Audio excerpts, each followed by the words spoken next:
Hi everyone, Mike here from Watch It Paint It, and in this video I'm going to be painting one of the new powerhouses for the World Eaters, Lord Invocatus. And a special thanks to Games Workshop for sending this to the channel.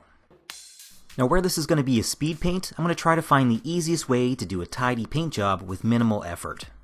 I've primed the miniature in black, and now I'm going to spray all the parts I want painted a metallic color with silver. If you don't have an airbrush, then you could simply prime the entire miniature with a silver primer. Now, this beast that I'm going to refer to from now on as the Rhino is going to have silver trim. I find it much easier to paint around the trim than to paint the trim itself. I want the Rhino to be a dark color, and my favorite dark color is German Gray from Vallejo. Once that's done, I want to add an edge highlight to all the armor panels and the scratches on the armor. The easiest way to do this is with dry brushing. I'll be using Celestia Gray for this.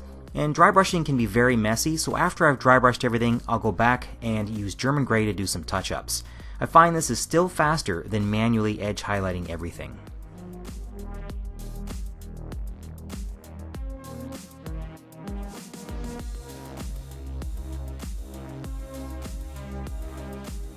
Lord Invocatus is going to have bronze trim. I'm going to be using a metallic paint for this, and I only want to add one layer of the paint. And I find mixing metallics with a little bit of contrast paint to the same color makes them go on much easier and faster.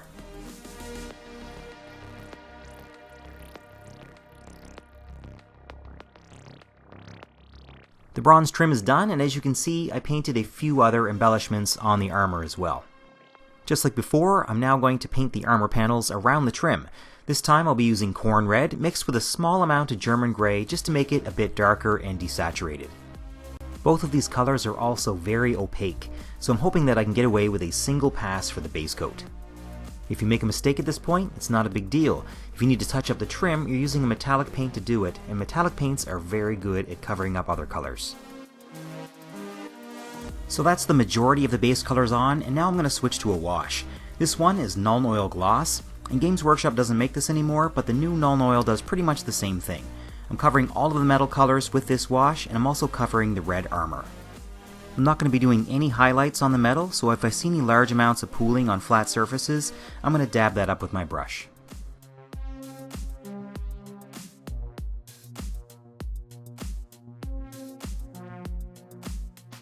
Next I'm going to paint all the skin with a base coat of Bugman's Glow, and this will probably take 2 layers because you're covering up silver. Next I'm going to do one of the few highlights I'll be doing for this model.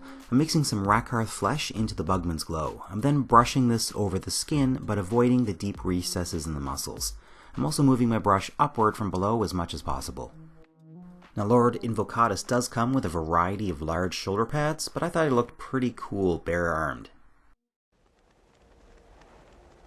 I'm going to use a couple different fast techniques for highlights on the red armor.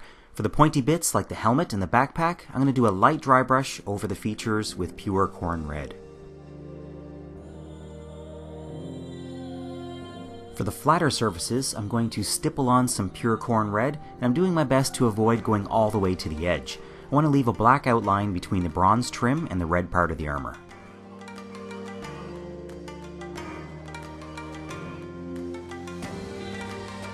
All that's left now is a few of these smaller details. All the leather straps and the belt are getting painted with Steel Legion Drab.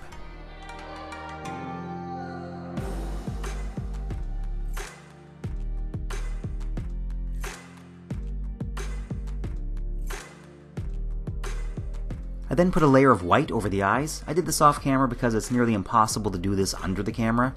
I'm then mixing together some fluorescent orange and yellow paint, and I'm putting a dab of that onto each eye.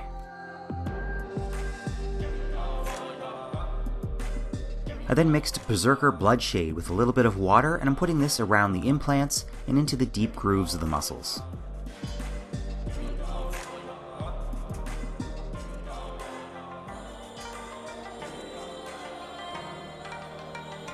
I then took some Garagak Sewer Contrast Paint, and I mixed that with an equal amount of water, and I'm putting this over all of the straps and the belt that were painted with the Steel Legion Drab.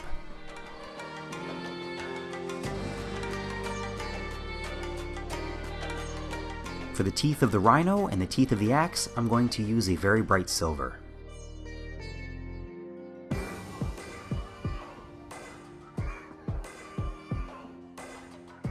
I forgot to mention that I also painted the skulls with Steel Legion Drab, and now I'm going to do a dry brush over the skulls with two different colors. The first is going to be World War II beige over the entire skull, and the second is going to be ivory, and this is just going over the facial features. Next I'm painting all the tubes with more of the German grey, and I'm trying not to hit the exposed steel colored wiring. And the last thing to do is the tuft of hair that's coming out of the top. I'm going to do two colors of dry brush for this. The first one is going to be Rhinox hide, and I'm doing this all over the entire tuft of hair. The second and final dry brush is going to be Mournfang brown, and I'm just focusing this on the top half of the tuft of hair. And that's it, Lord Invocatus is done. I tried to use as many simple techniques as possible to get this done quickly, but still have it look pretty cool in the end. I hope you enjoyed this video, and as always, if you have any questions, feel free to leave them in the comment section below, and I'll answer them as quickly as I can. This is Mike from Watch It Paint It, thanks for watching, and I'll see you next time.